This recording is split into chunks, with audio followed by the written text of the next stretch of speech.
Chers téléspectateurs, bonjour. Ravi de vous retrouver pour cette édition spéciale de votre magazine À vous de convaincre.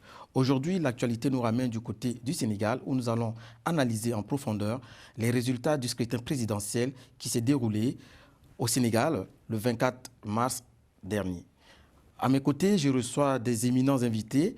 Donc là, j'ai à ma gauche Monsieur Amadou Barry, coordonnateur du réseau international. C'est bien cela, oui. Du réseau international chargé de la stratégie. Vous représentez ici la majorité présidentielle sortante. Bonjour. Bonjour, merci d'être là. Bonjour. Et à ma droite, j'ai deux invités, des éminents invités. La partie qui représente aujourd'hui le PASTEF qui certainement va être aux affaires. Monsieur Abdoulaye Albert Fall, responsable de communication du PASTEF. Bonjour monsieur. Non, monsieur Abdoulaye Albert Fall, en effet, je suis le responsable du pôle organisation du mouvement des cadres de PASTEF. Merci d'être là. Et pour m'accompagner durant ces 20 prochaines minutes, je serai avec monsieur Kara Soli. Kara, bonjour. Oui, bonjour Roka. Vous êtes journaliste sénégalais d'origine et observateur de la vie politique dans votre pays. Donc avec vous, nous allons commenter les résultats de ce scrutin présidentiel dans votre pays. Merci d'être venu. Merci beaucoup Roka, merci. Chers téléspectateurs, d'entrée du jeu, donc, je vais pouvoir m'orienter du côté de la majorité présidentielle sortante.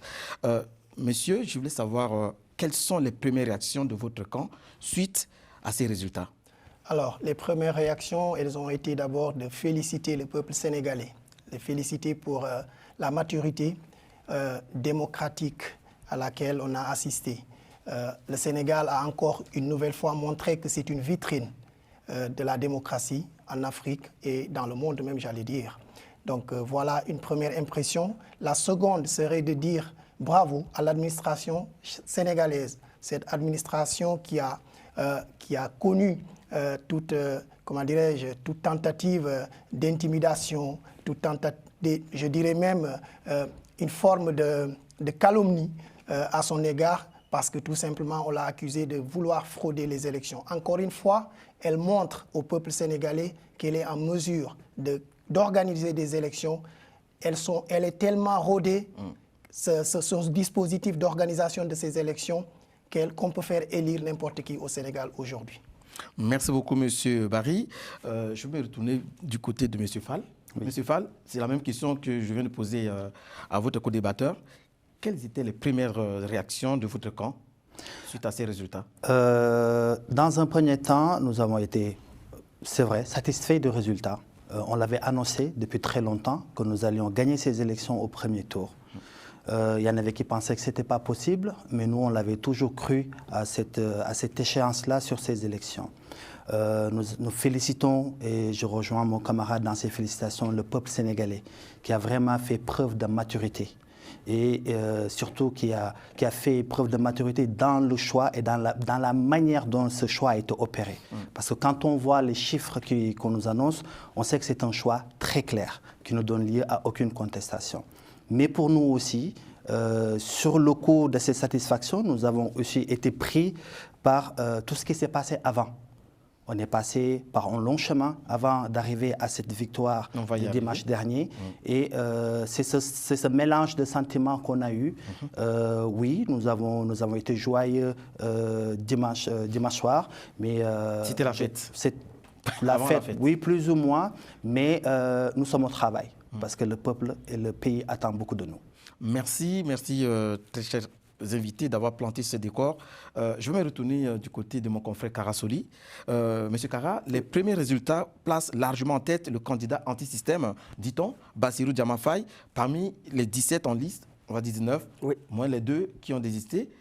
Quelle lecture faites-vous, ou bien quelle lecture font aujourd'hui la presse et les médias au Sénégal et partout dans le monde? Très bien. Avant de répondre à la question, donc, je me joins à leurs propos pour féliciter, bien entendu, le peuple sénégalais qui a pu voter dans la quiétude, mais aussi remercier, parce que même si souvent les gens l'ont accusé, mais le président Macky Sall, qui aussi était resté neutre pendant cette élection, en tout cas pendant cette période électorale. Donc les élections se sont déroulées dans les meilleures conditions et donc il n'y a pas eu de problème majeur au niveau des bureaux de vote, mais aussi du côté des électeurs. Donc, pour revenir à votre question, donc, Bassirou Diomaye Faye, bien sûr qu'il a gagné largement cette élection parce que, en plus, ils n'avaient pas beaucoup de temps. Et le camp de Sonko, parce que Sonko est libéré. Il a gagné, mais officiellement, ce n'est pas encore acté.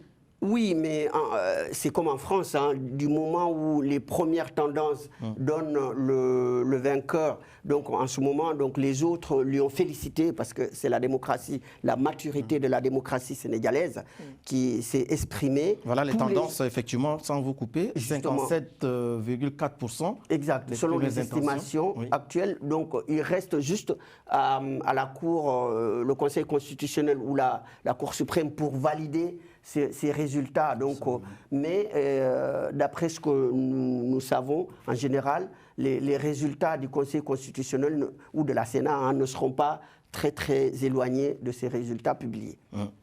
Alors, monsieur Falla, excusez-moi de revenir là-dessus. Vu les résultats actuels qu'avancent les médias, beaucoup plus les médias sénégalais, quel facteur explique selon vous la large avance du candidat Bassirou Faye, sachant que le scrutin a reçu près de 7,3 millions de Sénégalais ce dimanche 24 mars. Qu'est-ce qui explique cela? Ce qui explique cela, c'est avant tout un choix déterminé et franc de la part des Sénégalais. Le PASTEF existe quand même depuis 2014. Certains disent que c'est peut-être pas une longue expérience, mais on a eu le temps de nous imposer sur la scène politique. On a eu le temps de porter un discours depuis 10 ans. Mais surtout, nous avons toujours été dans le strict respect de ces discours-là. Les Sénégalais sont devenus matures. Les Sénégalais, vous savez, du 21e siècle, les Sénégalais d'aujourd'hui, ce n'est plus le Sénégalais d'antan. Et pourtant, excusez-moi, pourtant, certains observateurs pensent que M. Sonko, qui est le patron du PASTEF, est un populiste. Il a été, M. Kara, si je me trompe, il a été taxé de populisme. Oui, il a été taxé de populisme, mais nous sommes contre cette vision, en tout cas très restreinte que certaines personnes ont du président Ousmane Sonko. Ousmane Sonko n'a fait que dénoncer des choses qui existent. Tout ce qu'il a dit est vrai. S'il faut maintenant, quand on dit la vérité dans un pays, on est taxé de populisme, alors pour nos téléspectateurs, on veut bien prendre la dénonciation qui lui a valu la radiation dans la fonction publique. Absolument. Au niveau des impôts. Oui. Donc, vous pensez que c'est dû à cela qu'il a eu beaucoup de voix? Que son candidat qu'il a représenté a fait que aujourd'hui, c'est comme je vous expliquais. Déjà, ce n'est pas Ousmane Sonko qui a eu beaucoup de voix, c'est le président Bassirou Diomaye Faye qui a eu beaucoup de voix. Tout à fait. Ça, c'est important. Et le président Ousmane Sonko a été, comme il a toujours indiqué, le porteur d'un projet. Vous savez, nous, on ne fait pas le culte de l'homme. Nous vouons un culte à notre projet, oui, et nous l'assumons. Parce que ce projet-là, c'est un projet, comme nous l'avons déjà dit, d'un Sénégal nouveau, d'un Sénégal de tous pour tous. Et ça, c'est important. Maintenant, le président Ousmane Sonko l'a porté. On aurait tous, à un moment donné, nous avons tous voulu qu'il soit notre candidat. Arrivé au stade où il ne pouvait plus être notre candidat, parce que le projet compte et que le projet est au-dessus de nos propres personnes, on a placé le flambeau au président Bassirou Diomaye Faye, qui l'a très bien porté. Monsieur Barry, qu'est-ce qui explique le score de votre candidat Amadou Ba? Alors que vous étiez aux affaires, vous êtes aux affaires, jusqu'au mois d'avril. Oui, jusqu'au 2 avril. Le 2 avril. Vous avez tous les moyens nécessaires pour battre campagne, pour conquérir la... Ils ont la machine de l'État. Vous avez la machine de l'État à votre disposition. Qu'est-ce qui a fait que ça n'a pas marché? Alors, il y a plusieurs raisons. À date, on n'a pas encore une base scientifique qui pourrait expliquer est-ce que c'était une adhésion ou un rejet. Donc, on va rester sur des opinions, nos opinions propres, j'allais dire. Allez-y. Première chose, notre candidat n'a pas obtenu le soutien qu'on attendait de son propre appareil. C'est une réalité. Voilà. Sa candidature a été sabordée. Je le dis ici haut et fort parce que c'est la réalité. Il a eu un soutien très, très, très timoré de la part de son propre camp. Ça a joué. Il y a également un deuxième facteur qui a joué. Lorsqu'on regarde ces résultats, on a l'impression que c'était un référendum contre Macky ou avec Macky. Vous voyez certains candidats comme Khalifa Sall qui ont du 3% qui n'ont que 3% pardon, au Sénégal à l'élection présidentielle, les gens s'interrogent. Donc ça ressemble plus à un référendum, oui, pour ou contre, plutôt qu'à une adhésion. Ça, c'est mon point de vue, parce que je l'ai dit tantôt, il n'y a pas une base scientifique aujourd'hui pour le dire. Non, Ensuite, tout à fait mon ami, mon cher ami, a parlé de l'absence comment dirais-je, de culte de personnalité chez eux. J'ai des doutes là-dessus, hein, parce que Ousmane Sonko, quand même, ça a été souvent présenté comme un messie par ses partisans. Et d'ailleurs, même le président élu s'est permis dans son discours de continuer à l'appeler président Ousmane Sonko. Je suis désolé. Et pour vous, Bassirou Diomaye Faye est aujourd'hui président du Sénégal. Il est mon président. Il est le président de mon cher ami en face. Donc, aujourd'hui, il ne doit plus, à mon humble avis, appeler les chefs de parti président. Ousmane Sonko n'a pas une fonction présidentielle au niveau d'aucune institution du Sénégal. Donc, il reste Ousmane Sonko pour lui. Il est l'artisan de la victoire. Être artisan d'une victoire ne suffit pas pour avoir le titre de président. Je suis très étonné. Moustapha Niasse a été artisan de la victoire d'Abdoulaye Wade en 2000. Je vais vous répondre. Je vous en prie.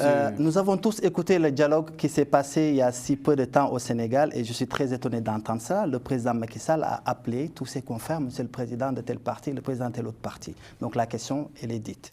Donc, voilà. Donc aujourd'hui, venez nous reprocher à nous. C'est pas parce que Macky Sall l'a fait que c'est normal. C'est pas parce que Macky Sall l'a fait que c'est concevable.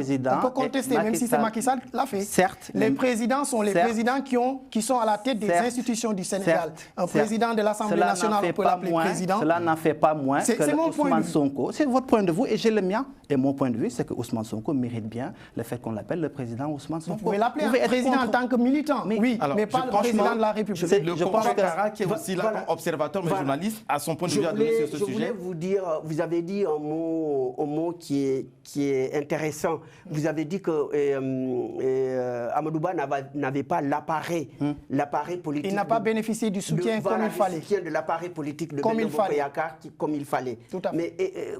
Mais c'est le président Macky Sall qui est le président du parti, du parti APR. Tout à fait. Donc, et pourquoi n'a-t-il pas bénéficié du soutien de l'appareil alors que le président de la République est lui-même, c'est lui-même qui a désigné Amadouba, c'est lui-même qui l'a choisi. Effectivement, il y a eu le choix. Il y a ce paradoxe. Il y a eu le choix d'Amadouba au départ.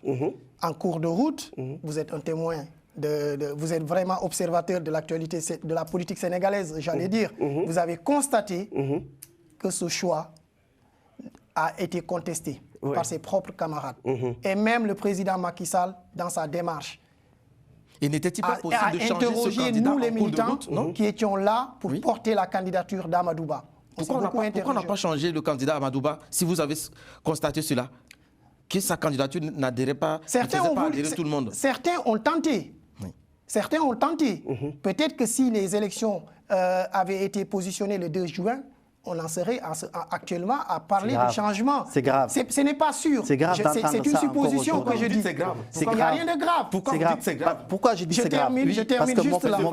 Pourquoi c'est grave? C'est grave parce que mon camarade est en train d'étayer le fait que, au final, le président de la République du Sénégal, gardien de la Constitution, son Excellence M. Macky Sall, a voulu faire reporter des élections parce qu'il voulait, entre autres, changer de candidat. On a failli faire basculer notre pays dans une situation qu'on n'avait jamais connue. Des personnes ont perdu la vie à cause de ces situations. Et aujourd'hui, on vient nous dire, oui, peut-être qu'on aurait pu faire ça parce qu'il aurait mieux fallu changer. C'est un schéma qui aurait pu être possible. Je vais juste terminer par là. C'est un schéma qui aurait pu être possible. Mais ce schéma-là est extrêmement dangereux. C'est pour cela que le président Macky Sall voulait repousser les Je n'ai pas dit ça. Je n'ai pas dit ça. J'ai dit tout simplement que certains, quand même, ont élevé la voix pour supposer, pour dire que ce serait possible de changer le candidat. C'est l'une des motivations ou pas? Nous qui avions choisi Amadouba, avant même que le président Macky Sall le choisisse, parce qu'il a eu des soutiens quand même, nous, on serait resté quand même sur notre position. Que Macky Sall décida après de changer de candidat, nous, on serait resté sur notre choix Amadouba. Je ne dis pas que c'est pour cette raison que Macky Sall avait reporté les élections. Je n'ai pas dit ça, mais cette idée est venue quand même. Quoi, selon vous? Je l'ignore, cette principale motivation. Est-ce qu'il n'a pas été victime du bilan de Macky Sall d'Amadouba, malheureusement? Je le pense. On a été victime, en tout cas, d'une absence de soutien. On a été certainement victime d'un rejet. Plus que d'une adhésion. Ça, je le pense. C'est mon point de vue. Ensuite, le score qu'ils ont eu aujourd'hui, il y a une part quand même du pape du SOPI qui est là. Oui. L'appel du PDS à voter pour Diomaye Faye n'est pas négligeable. Il ne faut pas le négliger. Aujourd'hui, si Karim Wade avait participé à l'élection, peut-être qu'il aurait bénéficié d'un 7, d'un 8, d'un 9%. Qui sait? Donc tout cela entre en compte dans la lecture de ces résultats. D'après ce qu'on a dit, c'est encore Amadouba qui était à l'origine de l'élimination de Karim Wade. Jusqu'à présent, personne n'a pu quand même prouver ces accusations qu'ils ont mises sur la place publique. Ça, c'est une chose. Deuxième chose, qui est-ce qui a déposé un recours contre Karim Wade? Était-ce Amadouba? Non. Amadouba a déposé un recours contre le candidat de mon cher ami. C'est Thierno Alassane Sall qui a déposé un recours contre Karim Wade. Donc que les gens arrêtent d'accuser Amadouba. Décidément, il a bon dos, hein, Amadouba. Alors, je pense que alors, nous arrivons pratiquement au terme de cet échange. Malheureusement, on est pris par le temps. Kara, oui. On ne peut pas quitter le plateau, enfin, la première partie de cette émission, sans pour autant aborder la deuxième partie, mais avec quelques éléments que vous avez préparés. Oui, tout à fait. C'est-à-dire que là, bon, on va parler un peu de l'inflation, par exemple, parce qu'en ce moment, les Sénégalais vivent très mal. Et donc, les prix au Sénégal, vous savez, ces produits-là, ce sont des produits de première nécessité au Sénégal. Et si on voit leur prix, ça a énormément augmenté. On va éviter la marque. 1100 francs CFA pour l'huile. Et donc, ce kilo de riz, 430 CFA. Et puis, si on prend cette boîte de sucre, et, donc, qui coûte aussi entre 650 et 700 CFA. Donc, est-ce que le président qui va arriver, il n'aura pas un lourd héritage pour d'abord juguler l'inflation? Ça ne serait pas l'urgence immédiate. On a un lourd héritage du président Macky Sall, c'est vrai, les chiffres le disent de toute façon. Quand vous regardez ne serait-ce que l'endettement du Sénégal aujourd'hui, on est à presque 70-75% du PIB, alors que les taux qui sont fixés au niveau de la CEDEAO sont de 3% à 70%, nous avons crevé le plafond. Donc oui, on va avoir un héritage qui ne va pas être facile à supporter. Mais nous assumons et nous l'assumerons et nous ferons le nécessaire. Je vais juste revenir, si vous me le permettez, sur le choix du candidat. Bassirou Diomaye Faye, les chiffres le montrent et c'est indéniable, c'est un vote d'adhésion. Mon cher ami, vous n'avez pas une base scientifique pour étayer cela quand même. Vous pouvez me laisser continuer. Je vous en prie. Donc l'inflation, parce qu'on n'a pas beaucoup de temps. Mon cher ami refuse de répondre sur l'inflation. Je vais répondre sur l'inflation. Il aurait été intéressant quand même qu'il nous dise ce qu'il compte faire sur l'inflation. Après, sur l'héritage de Macky Sall. Sur l'héritage de Macky Sall. Aujourd'hui, vous parlez d'inflation. Il aurait été intéressant quand même comment dirais-je, que tous les autres aspects soient mis en évidence. Vous ne l'avez pas fait sur les infrastructures et tout le reste qui va avec. L'inflation, nous avons essayé à plusieurs reprises de juguler cette inflation à un moment. Aujourd'hui, c'est une réalité mondiale. Je ne dis pas que ça justifie le fait qu'on ne fasse rien. Non.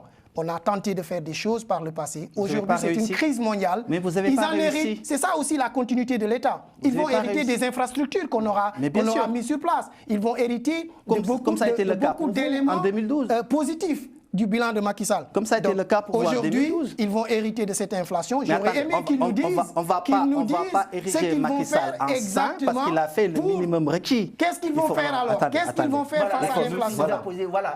Qu'est-ce que vous allez faire? Vous avez parlé d'un projet. Dites-nous ce que vous allez faire exactement, concrètement. Le président élu Bassirou Diomaye Faye s'est engagé pas plus tard qu'hier dans son discours. J'aurais bien aimé d'ailleurs qu'on passe une partie de ce discours plateau. Des choses concrètes. Dites-nous des choses concrètes. Laissez-moi terminer. Je vous en prie. Je vois bien que vous portez bien la casquette de l'opposant, c'est très bien, mais vous êtes encore au pouvoir jusqu'à la semaine prochaine, d'accord? Vous avez gagné, mon cher ami. Non, mais il n'y a pas de souci. Donc, pour en revenir, les engagements qui ont été pris hier par le président Bassirou Diomaye Faye sont clairs. Il ne faut pas essayer d'entourlouper les Sénégalais. Vous avez perdu dimanche, et là, aujourd'hui, vous voulez nous ressortir une autre vous a posé une question sur l'inflation. Mais j'ai déjà répondu sur l'inflation. J'ai dit que nous avions... Qu'est-ce que vous allez faire exactement? Mais bien sûr que nous allons travailler à baisser le coût du panier moyen des Sénégalais. Comment? Mais nous allons travailler à baisser le coût du panier moyen du Sénégalais. Comment? Alors, nous arrivons au terme. C'est dommage. Ça explique un peu comment le projet est vide. Malheureusement, mon collègue qui viendra tout à l'heure, nous allons parler du projet. Il me semble qu'il est prévu effectivement de parler du projet dans la seconde partie et j'ai bonne foi que mon collègue qui me remplacera tout à l'heure pourra répondre à vos questions et étayer la lanterne de mon nouvel opposant préféré. Merci beaucoup, Monsieur Fall. Merci, Monsieur Barry. Je vous en prie. Merci, Karasouli. Merci. Donc, chers téléspectateurs, excusez-moi. Donc, nous allons passer à la deuxième partie de cette édition. À vous de convaincre. Je vous invite. Voilà. À tout de suite. Merci. Merci beaucoup.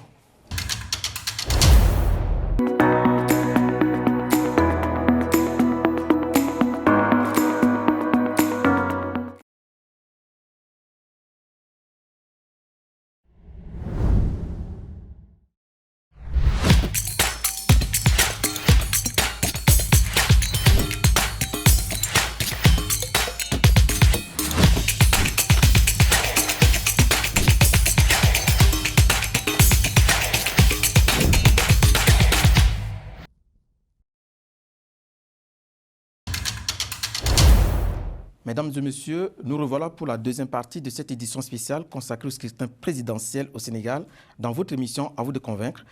Donc pour ce deuxième plateau, j'ai ici Monsieur Likoufaï. Monsieur Likoufaï, bonjour. Bonjour. Merci d'être là. Vous êtes responsable de communication Benno Bokk Yakaar, majorité présidentielle. Tout à fait. Merci. Et aussi, je reçois Monsieur Kadiali Nouba. Bonjour, monsieur. Bonjour à tout le monde. Voilà, vice-président du sous-commissariat justice du parti PASTEF. Tout à fait. Merci d'être là. Merci. Et je serai accompagné par mon jeune confrère, Karlaï Bey. Bonjour Kara. C'est Roka. De te retrouver. Alors, Roka, c'est pas Kara. Kara est déjà parti. Autant pour moi. Voilà, merci Karlaï d'être là. Et donc, nous allons débattre une analyse approfondie comme la première partie du scrutin présidentiel. Est-ce que, d'entrée du jeu, tu veux planter des décors? Oui, il faut dire qu'on a assisté à un vrai dégagisme, comme vous l'avez évoqué dans la première partie, le scrutin. Et ce qui est très important, c'est le premier discours, la première prise de parole du président élu, qui a, d'entrée de jeu, affirmé qu'il souhaitait gouverner en toute humilité, et aussi pour rassembler et lutter contre la corruption, en se positionnant comme le candidat de la rupture. Et moi, j'aimerais déjà m'interroger le représentant de la majorité présidentielle sortante pour voir dans quel contexte vous êtes prêt à collaborer avec le nouveau président, sachant que vous avez la majorité à l'Assemblée nationale. Alors, je salue l'ensemble de vos téléspectateurs, évidemment. Et pour commencer, je dois féliciter, parce que j'étais également le responsable de la communication de Amadouba 2024, donc le deuxième candidat qui est arrivé derrière Bassirou Diomaye Faye. Donc je félicite le vainqueur et évidemment je souhaite bon vent à Bassirou Diomaye Faye pour l'intérêt du Sénégal. Nous avons intérêt qu'il réussisse parce que s'il réussit, c'est le Sénégal qui réussit. S'il réussit, c'est l'Afrique qui va réussir et s'il réussit, c'est évidemment le monde aussi qui réussit. Pour ça, nous le félicitons et l'encourageons dans cette mission. Maintenant, la collaboration, ça n'a pas été forcément défini, mais dans une démocratie normale, celui qui a perdu doit s'opposer et celui qui a gagné, gouverner. À Benno Bokk Yakaar, nous ne sommes pas des opportunistes et j'ose croire que nous serons dans l'opposition. Et qui dit opposition, dit des propositions à l'Assemblée nationale avec la majorité que nous avons. Maintenant, nous ne savons pas comment une opposition constructive. Une opposition qui propose pour les Sénégalais. Une opposition qui dira non quand ça ne va pas. Une opposition qui viendra avec quelque chose dont le Sénégal a besoin et qui va capitaliser sur le bilan précédent. Parce que nous en avons ce bilan. Diomaye en aura besoin pour gouverner. Et donc, nous viendrons en un certain moment pour lui dire que peut-être ce que vous faites n'est pas bon ou ce que vous faites est bon. Et dans ce cas, nous serons là en respectant la loi pour proposer ce qu'il faut. Donc pas de blocage, opposition constructive. Et en cas Il y a du blocage, si c'est nécessaire. Et en cas de blocage, est-ce que vous serez prêt à dissoudre l'Assemblée nationale? Alors, justement, j'aimerais juste quand même, en guise d'introduction, rappeler que cette élection, en réalité, est la consécration d'un engagement citoyen qui a duré depuis des années. Parce qu'il faut le dire, c'est qu'au Sénégal, aujourd'hui, cette élection consacre une autre manière de faire de la politique. C'est-à-dire c'est une rupture dans la manière de faire aujourd'hui au Sénégal. Parce que nous, en tant que militants, il faut le rappeler, PASTEF, c'est l'unique parti politique au Sénégal à être financé par ses membres aujourd'hui, les militants et les sympathisants. Et c'est un engagement qui a été, on va dire, un engagement qui est fondé sur une conviction simple, le don de soi, donc pour la patrie. Donc aujourd'hui, nous, on est content d'avoir gagné cette élection, mais aussi c'est un moment de gravité parce que le Sénégal vient de sortir d'une crise quand même électorale qu'on n'a jamais vécue au pays. Donc pour ça, je pense qu'on est conscient de la gravité de la situation et du mission qu'on nous a confiée. Mais alors, vous parlez de crise parce qu'en fait, effectivement, comment évaluez-vous pour continuer dans cette lancée, le déroulement du scrutin en tant que tel le 24 mars dernier? Alors, je voulais rebondir sur ce qu'il vient de dire parce que justement, ensuite vous répondez à la question. Il vient de dire qu'ils ne sont pas opportunistes à Benno Bokk Yakaar. Je suis heureux de l'entendre et j'espère que vous allez garder cette ligne et être dans une opposition constructive parce que vous avez bien vu que Ousmane Sonko, le président Ousmane Sonko, était lancé sur cette voie-là. C'est-à-dire il avait sorti un livre-programme qui s'appelle « Solutions ». C'était une manière de contribuer au débat politique. Mais en retour, qu'est-ce qu'on a eu?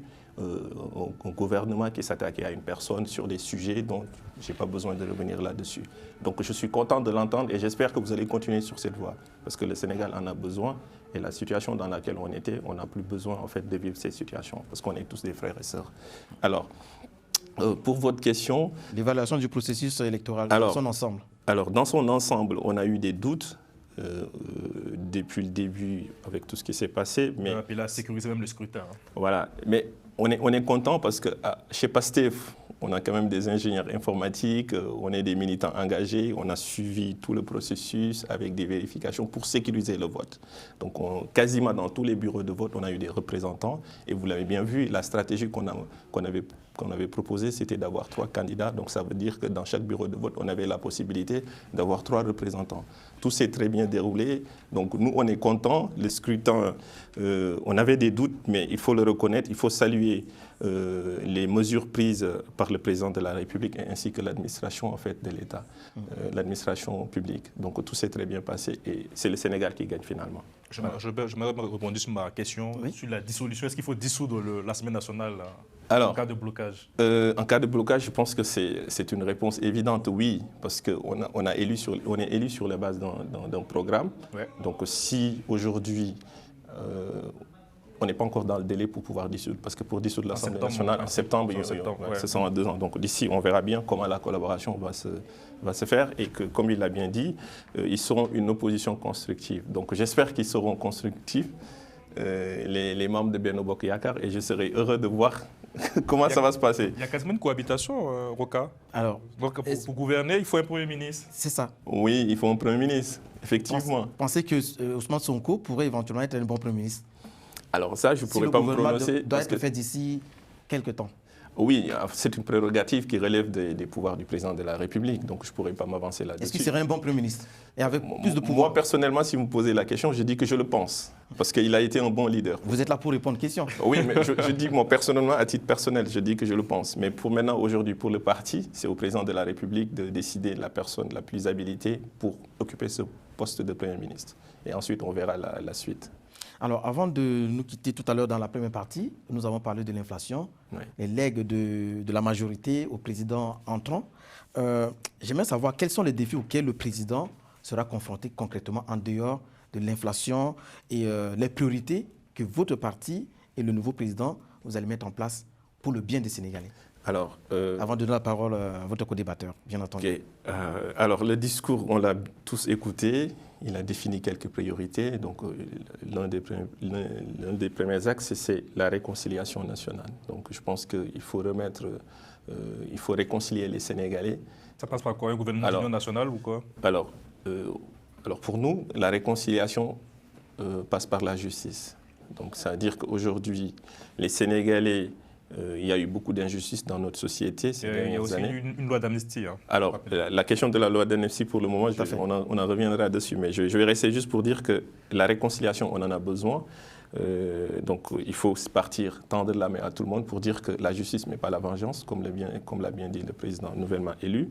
Et aujourd'hui aussi, il faut passer par une réforme des institutions, parce que dans la réconciliation, il faut qu'on réforme les institutions pour que les Sénégalais puissent avoir encore confiance en la justice. Parce que l'une des réformes, moi je fais partie par exemple du sous-commissariat à la justice, je dis que l'une des réformes, plusieurs réformes, mais l'une des réformes les plus importantes, c'est de déconnecter le pouvoir exécutif et le pouvoir en fait judiciaire. Parce qu'on voit le mal du Sénégal aujourd'hui, c'est que quand on a un président qui n'est pas en mesure de qui n'est pas au-dessus de la mêlée, comme c'est la formule consacrée, et qui est en même temps chef de parti politique, souvent on assiste à une judiciarisation de la vie politique.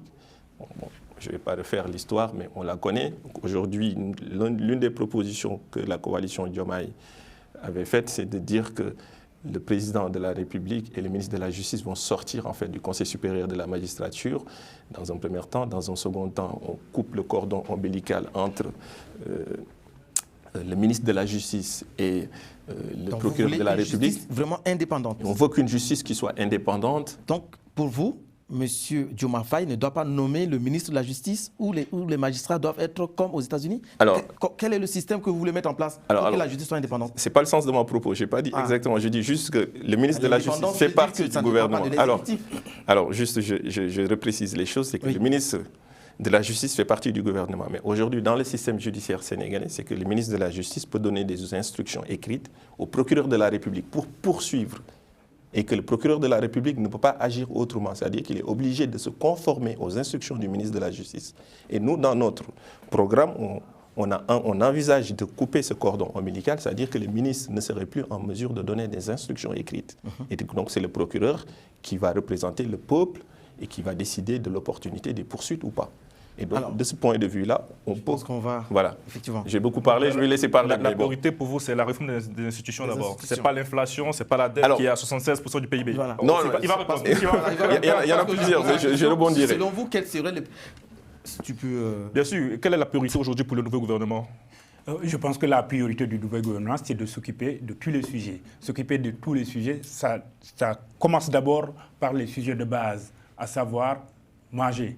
Et qui dit manger parle forcément d'inflation. Évidemment, ça existe, mais l'inflation, c'est au niveau mondial. Nous avons géré pendant 5 ans une crise. Et vous avez laissé 76% du PIB en dette. Nous avons 75% de dette, mais il faudra comparer d'abord pour juger de cette dette. Parce que c'est facile de dire que nous avons 66% de dette. Mais un bon économiste sait que cette dette, elle est parfaite. On a des dettes quand on fait quelque chose. Vous avez fait prenez l'exemple des États-Unis. Tout à fait. Prenez l'exemple des États-Unis, prenez l'exemple de la France, ça dépense les 100%. D'accord. Donc on peut dire que c'est bon. Et la dette que nous avons eue, c'est une dette qui est positive parce que c'est une dette qui nous a permis d'avoir des infrastructures, c'est une dette qui nous a permis de gérer lors de le fameux plan Sénégal émergent, le PSE. C'est exactement ça. Si vous partez au Sénégal aujourd'hui, vous êtes content. Personne ne peut le nier. L'Afrique le sait, le monde le sait. Le monde sait qu'il y a quelque chose de positif dans cette dette. Et il faut l'analyser par là. Et puis, il y avait encore une fois des crises à gérer. Pendant 5 ans, le dernier mandat, nous n'avons fait que gérer des crises. Et ces crises, pour y arriver, il fallait subventionner. Vous l'avez vu en France où nous sommes aujourd'hui. Vous avez vu qu'il y a beaucoup d'argent, de cash qui a été investi et en un certain moment qui a creusé la dette publique. Au Sénégal, ça s'est passé exactement de la même manière. Maintenant, vous n'aurez pas ces difficultés. Là où on vous attend, c'est évidemment sur le fait de réussir à baisser le coût de la vie qui a augmenté chez nous à cause, évidemment, de la Covid et des crises, encore une fois. Mais vous n'avez pas de crise. Donc, il faut gérer ça. Au lieu de nous parler d'institutions... Il y a de la crise. Au lieu de nous parler d'institutions, de réconciliation, il n'y a pas de gens à réconcilier en ce moment au Sénégal. Tout simplement parce que, encore une fois, il l'a rappelé, il y a une loi d'amnistie. Ouais. Cette partie est dépassée. Cette partie est totalement dépassée. Donc, pour vous, il faut effacer l'ardoise. Quelle ardoise qu'il faudra effacer? En tout cas, au niveau de la justice et de la réconciliation, il n'y en a pas. Il y a eu un faux des débat actes commis sous votre présidence. Oui, donc, c'est légitime pour le gouvernement en place de faire ce que je peux appeler un audit et donc de vérifier. Il n'y en a pas besoin. C'est un faux débat, il faut faire à la Mandela. Il y a une loi d'amnistie. On efface, on passe à autre chose.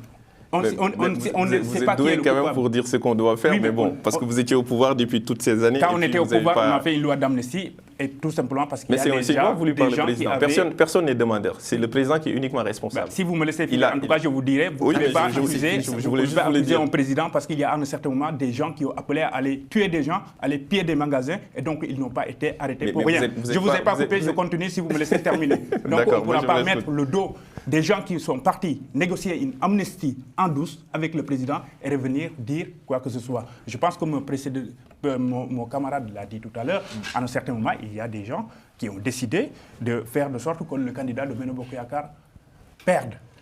Ils l'ont fait, c'est pas grave. Mais en tout cas, ce gouvernement doit gérer ça nous regarde l'information. pas, mais Ce gouvernement doit continuer les projets qui sont en cours. C'est des projets qui ont été financés et qui ont eu d'excellents résultats. Nous avons un plan pour jusqu'en 2035. Il faudra s'évertuer à le faire parce que vous partez avec vraiment ce que nous n'avions pas avec Wade. Wade nous a laissé beaucoup de choses mauvaises. Nous avons laissé beaucoup de choses qui sont excellentes, à savoir le PSE et ses résultats, à savoir une dette qui n'est pas aussi importante que ça, parce que ça rapporte. Ça rapporte. Si on parle du TER, aujourd'hui, on n'a pas besoin de dire que je construis encore des routes au niveau de Dakar. Mais le pouvoir d'achat des Sénégalais est encore frappé, est très bas. Et aussi, on voit des jeunes Sénégalais qui prennent la mer pour rejoindre l'Occident. Donc, il y a encore des problèmes. Il y a de gros soucis, notamment sur la question des pêcheurs. Voilà. Donc, je pense que là aussi, c'est peut-être une priorité que les deux parties auraient pu aborder, mais on n'entend pas. On parle plutôt d'institutions et d'inflation. Mais la question de la pêche, je sens que c'est quasiment plus de 60% des ménages sénégalais qui se nourrissent en poissons. Donc il y a tout ça, il y a une question de souveraineté alimentaire et aussi de revenus pour les pêcheurs. Parce que le Sénégal est un pays aussi agricole. Donc, tout à fait. Pourquoi ce n'est pas l'une de vos priorités durant ce débat et on parle plutôt de... Mais justement, c'est là où je devais venir. J'aimerais juste revenir sur... Je vais terminer. Non, avant de revenir, nous avions des projets qui étaient en cours. C'est le domaine agricole commun. Maintenant, ils sont arrivés. C'est à eux de continuer ce travail. Nous avions Est-ce que vous allez poursuivre cette politique agricole commune? Est-ce que ça sera la priorité? Il vient de dire quand même, je comprends votre question, mais il vient de dire quand même des choses qui sont quand même gravissimes sur notre plateau, parce qu'il vient de nous dire que avec un endettement de plus de 75%. 76% du PIB. 75%, vous pouvez être précis, 76%, merci. Les États-Unis sont à 107%. Oui, comparaison n'est pas raison. De ce qui est fixé par la CEDEAO aussi. Exactement, c'est ce que je voulais dire. C'est-à-dire que déjà, vous êtes en dehors de la réglementation, c'est déjà dans un premier temps. Comparaison n'est pas raison, parce que la structure de notre dette, en fait, en réalité, qui détient notre dette en réalité? C'est des étrangers. C'est pas forcément en fait des nationaux. Vous pouvez me dire la proportion en fait de la dette qui est détenue par des nationaux? Vous n'avez pas la réponse. Donc je veux dire, ça c'est la première chose déjà. Donc dans un premier temps, là, dans un second temps, vous êtes endetté pour faire quoi? Pour faire des infrastructures qui ne sont pas du tout productives en fait, en réalité. Donc pour vous, on devra construire l'aéroport qui a été rénové, c'était quand même bien. Oui, c'est bien, mais ce que je veux dire, c'est que il y a aussi des belles choses. Vous vous rendez compte, si on prend par exemple un exemple, les terres. Les terres, c'est plus de... Alors, souvent, ils donnent un chiffre qui est situé entre 800 millions et 1000 milliards, si on prend le montant TTC. Vous investissez 1000 milliards sur moins de 30 km, sur un territoire qui fait 550 km², c'est d'écart. Pour résoudre le problème, en fait, par exemple, des embouteillages, mais vous vous rendez compte que tous les jours, c'est moins de 50 000 personnes qui prennent ces terres. Donc, c'est un problème déjà sur un territoire qui est petit, où vous n'arrivez pas à délocaliser le projet, par exemple, Diamniadio, c'était une bonne chose, mais il ne fallait pas mettre autant d'argent sur un projet pour un pays, sur un budget qui, aujourd'hui, il est de 7 milliards. Donc, si on rapporte cela, à peu près, ça fait 1/7 du budget. Donc, avec vous, il n'y aurait pas non, ce qu'on veut dire... d'infrastructures... Non, ce qu'on veut dire, il faut être intelligent dans la manière de faire les investissements. C'est-à-dire que si c'est un investissement qui est productif, qui va s'autofinancer tout. Mais le TER, ce n'est pas productif? Il ne sera jamais rentable, en réalité. C'est-à-dire qu'il est sous-performant. Laissez-moi terminer. Il n'est jamais rentable pendant 100 ans. Oui. Poser la question à l'ensemble des TER de Paris et oui, à toutes les lignes. Mais c'est votre problème en réalité. Vous regardez toujours. On ne regarde pas toujours, c'est partout dans le monde. Ça, la personne qui a fait des politiques publiques, en économie, les projets d'infrastructures publiques ne sont pas rentables pendant oui, mais il faut mettre des curseurs de priorité. C'est-à-dire que, par exemple, aujourd'hui, si l'argent qui est financé... Nous arrivons au terme de ce débat et je pense que c'est très intéressant. Bien sûr. Peut-être que nous allons réorganiser... on parlera de la suite après l'investiture. Après l'investiture. Bien sûr, on parlera du franc CFA. Voilà, du franc CFA, le panafricanisme. Ils ont dit qu'ils sortiraient du franc CFA dans leur programme, mais finalement... Mais vous avez mal compris. Vous avez mal compris. Vous avez mal lu, vous avez mal compris. Et vous ne lisez jamais très bien les documents. Vous avez mal lu, vous avez mal compris. Malheureusement, c'est ce qu'il a dit. Vous avez écouté le discours du président Ousmane Sonko et du président Diomaye. On ne parle pas du président Ousmane Sonko, on parle du président Diomaye. Non, mais je vous dis... L'engagement de Diomaye lors de la campagne et son premier discours... L'engagement de Diomaye, c'est l'engagement de tous les patriotes. Et moi, je vous répète que vous avez mal lu en fait notre programme, monsieur. Vous êtes le responsable de communication de Benno Bokk Yakaar, la majorité présidentielle sortante, et M. Kadiali Noba, vous êtes vice-président du sous-commissariat justice. Donc pour vous, la justice doit être au cœur de la priorité, au-delà de l'inflation. Au-delà de l'inflation pour le nouveau gouvernement, le gouvernement entrant. Exactement, donc, voilà, parce que sans justice, il n'y aura pas de paix. Je remercie mon confrère, le jeune confrère Carlyle Bey, donc, pour tes contributions à ce débat. Et nous espérons que d'ici, après l'investiture, nous invités vont venir pour un autre débat. Très intéressant d'ailleurs. Merci d'être venu et à très bientôt. Merci beaucoup. Chers téléspectateurs, ne quittez pas, restez branchés sur Global Africa. Nous allons passer à la phase débrief. À tout à l'heure.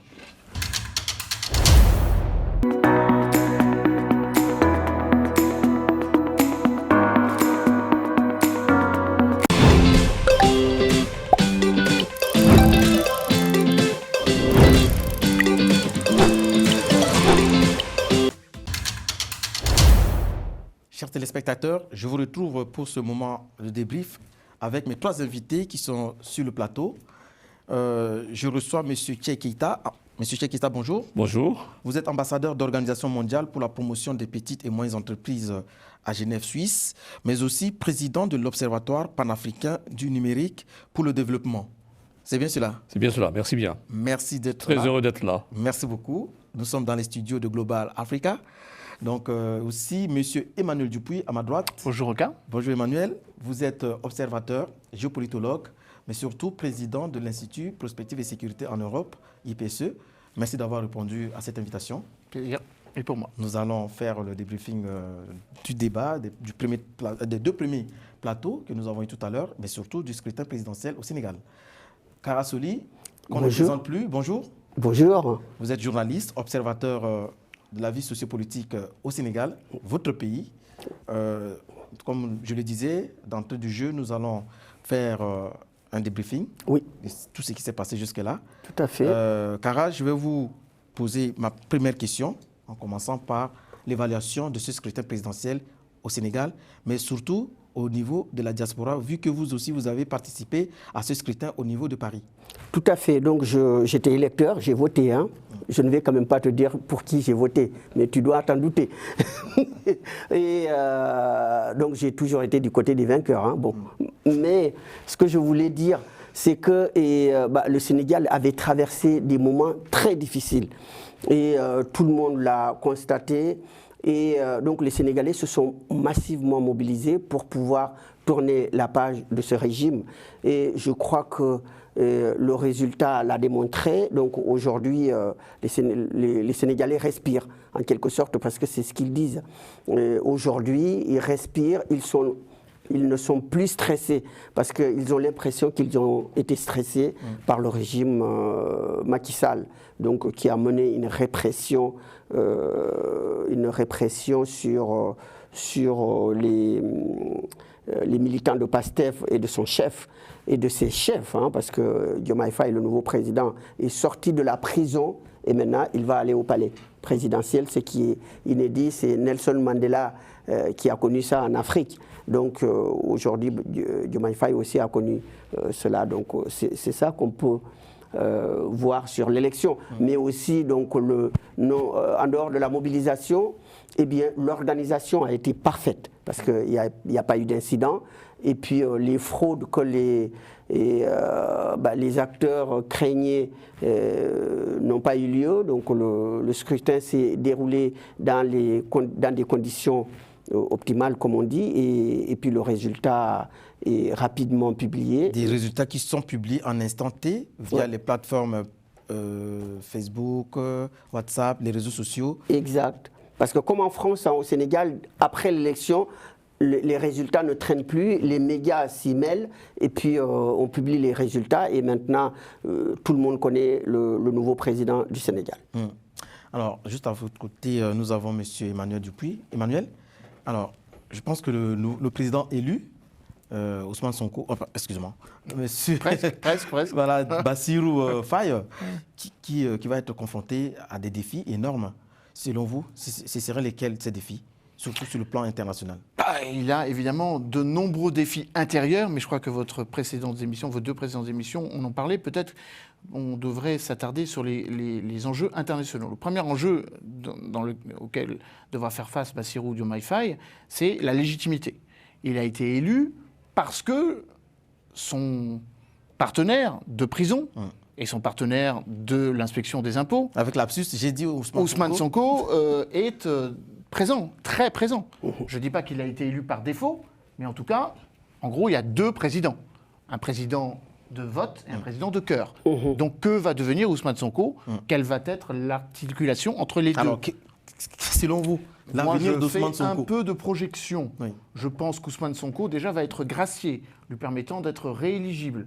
Une fois qu'il sera rééligible, je pense, mais nous prenons acte aujourd'hui ici, qu'il y aura sans doute une nouvelle élection, où, in fine, Ousmane Sonko sera élu président. Si les choses sont conformes à l'esprit de ce qui a guidé l'action du PASTEF depuis sa création. Deuxième élément, il faut, si j'ai bien écouté Bassirou Diomaye Faye dans son discours... Dans le cas où Bassirou Diomaye Faye ne déçoit pas les Sénégalais. Oui, mais on aimerait bien que Ousmane Sonko un jour soit élu. Oui, enfin, c'est pour ça qu'il faut le faire rapidement. Il faut que ce vote ait lieu rapidement. Et à vérifier avec la Constitution sénégalaise, mais je crois qu'il doit y avoir un délai de carence, mais disons que dans les 6 prochains mois, il devrait y avoir cette réflexion. Après, si on écoute bien le discours du nouveau président, il a plusieurs agendas. Le premier agenda, c'est la réconciliation. Faire en sorte que tous les Sénégalais se reconnaissent dans son vote, étant donné qu'il n'a été élu, entre guillemets, qu'avec 57% des voix. Donc il y a un certain nombre d'autres Sénégalais qui vont peut-être devoir être convaincus de sa pertinence. Puis après, il y a les dossiers internationaux. On peut les embrasser d'un trait et ensuite y revenir plus en détail. Le PASTEF est un parti panafricain. Sa création est corroborée avec un certain nombre d'agendas. La sortie du franc CFA pour éventuellement adhérer à l'ECO tel que ça a été proposé à partir de 2020, voire créer une autre monnaie, on verra. Ce qui va nous amener à parler peut-être de la relation franco-sénégalaise. Avant la relation franco-sénégalaise, il y a la relation du Sénégal avec ses partenaires économiques. Il y a évidemment la question franco-sénégalaise, mais elle n'est pas la seule. Il faut renégocier les accords de pêche. C'est déterminant. 20% du PIB du Sénégal provient de ces accords de pêche que le PASTEF a toujours considéré, Ousmane Sonko le premier, comme étant défavorable au Sénégal et défavorable aux pêcheurs sénégalais. Donc il va falloir renégocier avec l'Union européenne. Il va falloir aussi renégocier avec les compagnies extractives australiennes et françaises. Du pétrole et du gaz. 420 millions de barils, 230 millions de barils et 420 millions de mètres cubes de gaz qui vont participer à la richesse collective du pays. Encore faut-il que les accords soient justes, équitables. Il est vraisemblable que le PASTEF les remette en cause. Et après, la présence française est une autre question.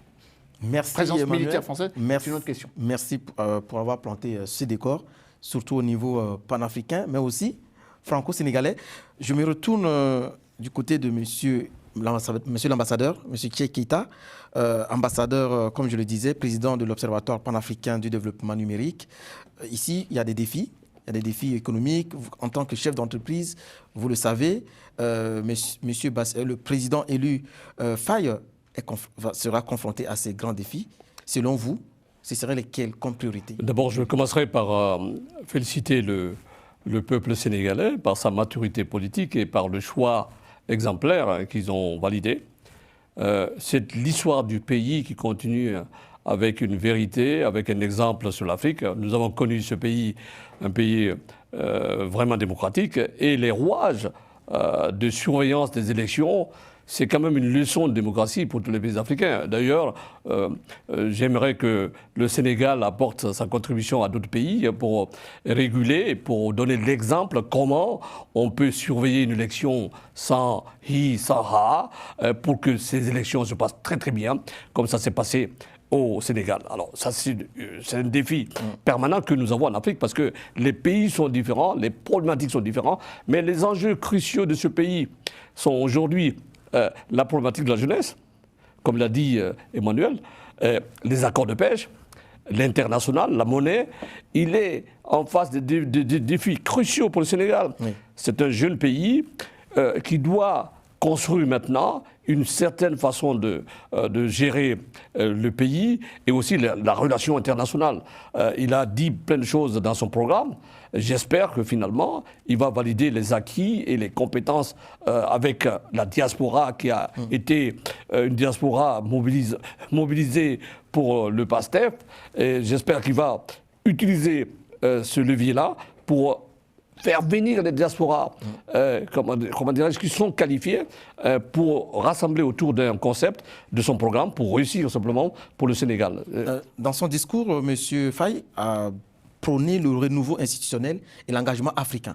Pourquoi, je vais poser peut-être la question, d'abord vous répondez, ensuite à M. Soli, pourquoi ça donnait autant aux questions africaines, alors que les Sénégalais ont des problèmes à régler, tel que ce qui s'est présenté tout à l'heure sur le plateau, l'inflation? Vous savez, pourquoi laisser son problème ici pour aller régler le problème du continent? L'Afrique est devenue un tout, et les problématiques du Sénégal sont aussi les problématiques de la Guinée, les problématiques du Bénin, au Togo. On est un continent qui est maintenant, qui agit avec une certaine visibilité, avec une certaine vision de l'ensemble. Donc, quand on peut créer une politique sénégalaise, mais on peut aussi penser à l'Afrique dans sa globalité, dans des actions panafricanistes, pour essayer d'être plus fort, en mesurant tout à fait le degré de l'action qu'on veut mettre en place. Aujourd'hui, on ne doit pas simplement choisir de faire quelque chose dans le pays simplement, il faut coaliser et puis ouvrir le débat avec tous les pays africains pour qu'on puisse réussir ensemble. Kara, alors il dit pour une réforme profonde des institutions et un engagement au service de l'Afrique. Justement, pourquoi un engagement au service de l'Afrique alors que vous-même vous avez présenté les problèmes que les Sénégalais ils ont? Absolument, parce que le propre de PASTEF, c'est l'Afrique, comme l'a dit Emmanuel. Et PASTEF est panafricain. Donc Ousmane Sonko a fondé tous ses discours sur le panafricanisme. Donc il dit toujours l'Afrique d'abord. Donc maintenant, il est au pouvoir, il sera confronté aussi à la réalité du pouvoir.